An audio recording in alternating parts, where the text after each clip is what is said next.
everybody, Jared Petteys here, and we're going to do a little review comparison between the TV Jones Powertron pickups and the TV Classics. I'll be doing a short little video showing you the highlights of the actual installation process of switching the two pickups out. But for right now, let's compare the two and see how they sound against each other.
So the first things that I notice is that between the Powertrons and the TV Classics is that the Powertrons are much more MIDI.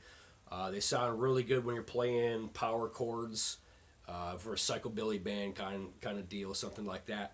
I feel like the TV Jones TV Classics are much more authentic to the 1950s rockabilly rock and roll sound. They sound much more twangy to me, and I really like these. I think it was a good swap. The double anniversaries seem to only come in the Powertrons, but I just love the colors so much and the look that I just had to get it, and I had to put in TV Classics to kind of fit what I'm doing in my sound. So another thing that you'll notice between me switching back and forth is that these two switches I swapped.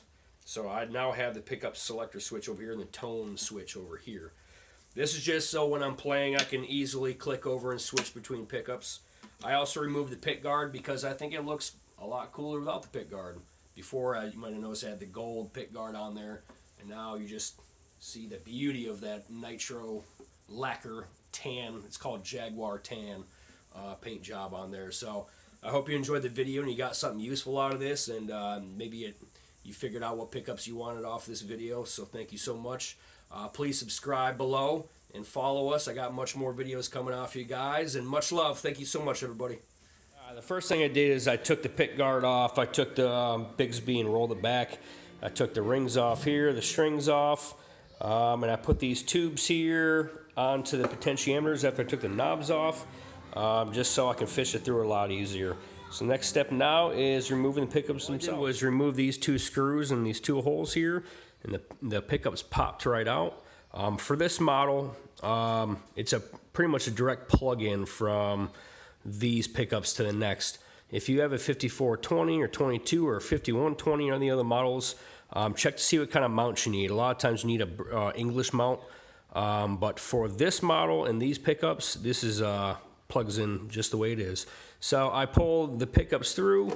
There was a couple of these little clamps here that keep the wires together that were stuck on the inside of the body. You just have to, you know, gently pull on these until they come unattached, and then pull the whole thing right through. And now here I am at the neck pickup. I see my points of contact now. Now all I have to do is cut the wire and resolder the new ones in. All right, so I finished everything through. I soldered all the connections for the new pickups in. Pretty straightforward. I made a little mistake here at first. I started soldering in the wrong place. Make sure you don't do that. That was a ground.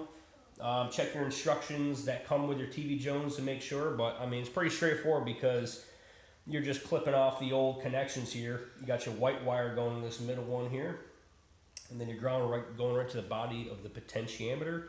Same thing with down here. Fairly easy. Let's go ahead and push them back through and get everything hooked back up.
All right, we got the pickups back in here. One thing you're gonna have to do is when you pull everything out and these little clips here that clip all the wires together, get a new adhesive pad because they don't like to stick once you pull them off once. But you don't want to super glue it because you're never going to take it off again. So make sure you get the adhesive strips. Best thing to do at this point now is just to fish inside, get the wire, clip it, and then reach on the inside and just secure it to the inside of the body once you have the new adhesive. Besides that, pretty quick, pretty straightforward. I'm going to get the strings back on and the Bigsby and the bridge, and we'll test it out and see how it sounds.